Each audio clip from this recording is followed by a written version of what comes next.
We are back on Morning Line. Thanks for joining us.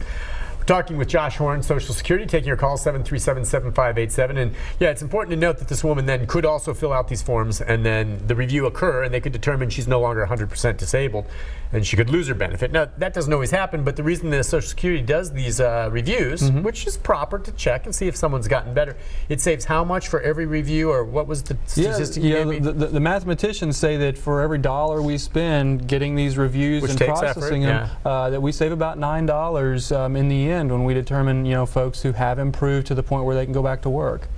Okay, I see why you do it. Let's go next to David. Hi, David. Hello, how are you doing this morning? Good, David. What's on your mind?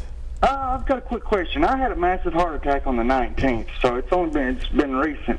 And I was just wondering, is there any way to expedite the Social Security process for disability? I'm 58 years old, and the mortality rate for the heart attack that I had was 75% at 3 years. And I'm 2 months away from being homeless. I mean, it's really a sad situation, but I was just wondering if getting the cardiologist involved, or is there any way to expedite the process? So wait, you're saying that based on the severity of your heart attack, which you just had, they give you 3 years to live? Well, that's the stuff that the doctor himself didn't do it, but this is just the research that I did since I got out of the hospital. Okay, well, I understand that there are cases where you expedite a claim, but go ahead. Yeah, I mean, and there are, and the typical cases that we expedite would be folks who have a terminal disease, for example, stage 4 cancer, where they've only got, their time is measured in days and weeks.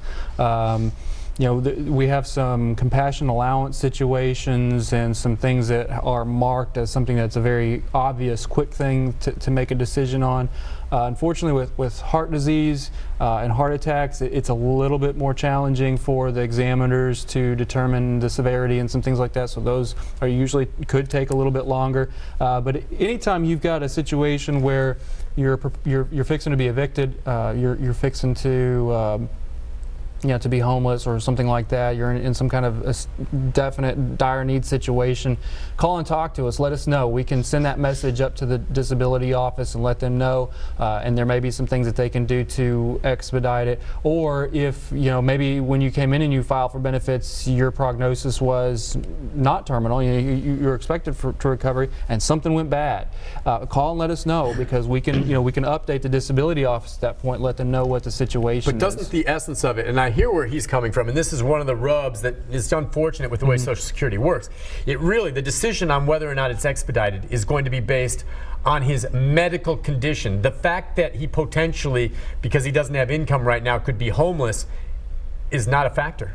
I mean, because we've talked about this before. What are people supposed to do when they're, disabled and it takes 6 months for them to get accepted and they're not making money? A lot of people, I think, waiting for Social Security lose their homes. All right, and that's just an awful fact of the part of the game, right? But it comes down to his condition. When we have some kind of notice to say you're going to be evicted on Tuesday or something like that, we can send that in. Okay. But there's a lot of folks coming in applying for benefits saying, I don't have any kind of income and I don't know what I'm going to do tomorrow. There's nothing we can do about that, but at the point you get some kind of eviction notice or something like that, we can either call and talk to the landlord, or we can send that information up. Okay, that's but there's no promises. There's no promises because, again, it's all based on medical evidence. If your doctor's having trouble getting us the information, or if we have to send you for a consultative examination, there are some limitations there that we have to abide by. So it's not a sure thing, but I definitely say communicate that information to the office or to the disability office. Yeah, so make that phone call. I mean, I don't know, don't deal necessarily with your cardiologist, but go ahead and I think if he just had this heart attack, he's also, regardless of what his situation, he's in the process now. He needs to get the application process going. Start applying for your Social Security disability benefit if you believe this heart attack makes you 100% disabled, can no longer work. We've got a few Michelles. Let's take one right off the bat on line 4. Hi, Michelle. Yes, sir. How can we help you? I have some questions for you. I lost my job. I had to start back in September. And now I've got an appointment finally for the Social Security doctors. Okay. And that's February, in the last week of February.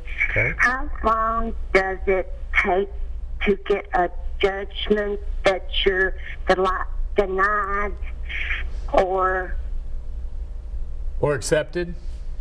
yes? Yeah, or get a decision on your case. You're still waiting for your Does it decision. law Yeah.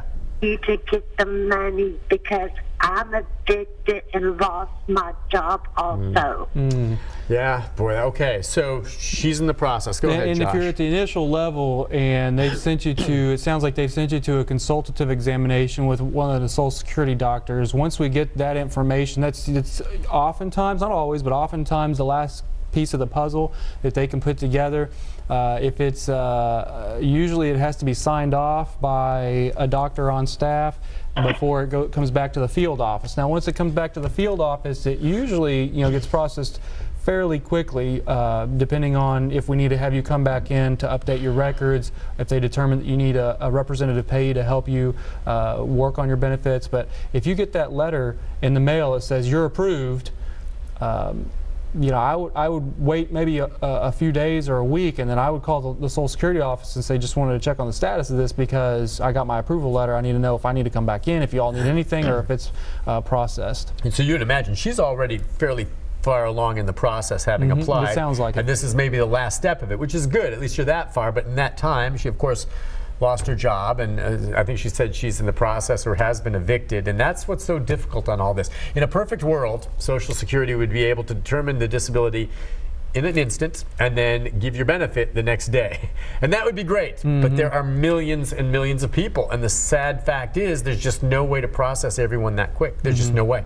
And so it does take, what, on average? About 4 months on average. 4 months on average. Keep in mind, that's hard enough. What are you going to do for 4 months? But if you do get it, you get that 4 months back pay. Right. Yeah, So you'll you get are a lump protected. sum all at once, but a lot of good that does you when you've lost your home, right? That sucks. But that's just reality, Josh. We Yeah. talked about this since I started doing this show, and it scratches my head, and you realize it's just the harsh reality of the numbers game involved here. There's just no way. And you guys have done what you can to streamline it. It used to be 6 months, and Yeah. so we've actually improved it over the last probably 8 or 10 years. And the disability office has hired a lot of new folks. Unfortunately, they have a lot of turnover in the disability office, so they're always training new folks and always getting folks to be faster and higher speed. So, but they've done a lot of improvements, and they've gotten that time down a little bit more, and they keep on working on that. But unfortunately, 4 months is still a long time to get a decision. Yeah, my heart breaks for people like Michelle and David. But Michelle, it sounds like you're near the end of the process. The one thing I always tell everyone, you really have no choice otherwise, but do not give up. Do not give up, Michelle. Stick with it, and hopefully your benefits coming in the next few weeks, which would be great, and get back on your feet again, with maybe a lump sum back payment as well. Don't give up. Let's go to Sean. Hi, Sean. Hi, good morning, Nick. Good morning, Josh. I have a 2-point question for you, Josh. I'm in the process of moving, and my husband is disabled as well as I, but he is a veteran, and trying to find out if the shutdown is going to affect the VA loan as well. Second point question, my doctor is here in Nashville at the Meharry Facility Center, but they've stopped taking appointments for that, for my pain management, because I have osteoscoliosis, which I have just bone deterioration, and I don't know what to do with the pain part of my medicine and medical. And I'm going to stop talking and let you guys take it over. And thanks, Nick, for letting me share. You betcha. Thank you. And Well, what can we do? unfortunately, Yeah. I don't know that I can speak a lot to it, because The for the VA. first thing, the That's VA hard. is a different entity. I'd like to say that it's, since if they follow something similar to Social Security, that should be payment related, but because it's a loan, I'm really not sure how that would work. You'd have to speak with them directly. On the other side, your other question, you said your doctor won't take any more appointments for your pain medicine, and I really can't speak to their practices either, as far as why they would do that or what the situation is there. Yeah, I mean, that's nothing that Social Security would deal with. Now, she's getting the coverage of her pain meds, I assume, that were being paid. I don't know why the doctor would not do that. I mean, of course, the solution is find another doctor, which is sometimes easier said than done. But as long as the payment was being made, I don't understand why that would be.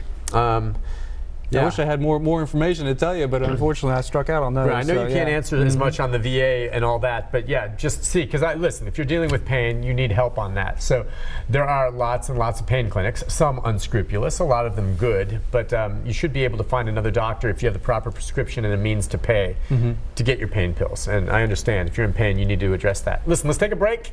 When we come back, if you're on hold, Rose, Tom, Michelle, and others, we've got more calls up until 9 o'clock with Josh. We'll be right back.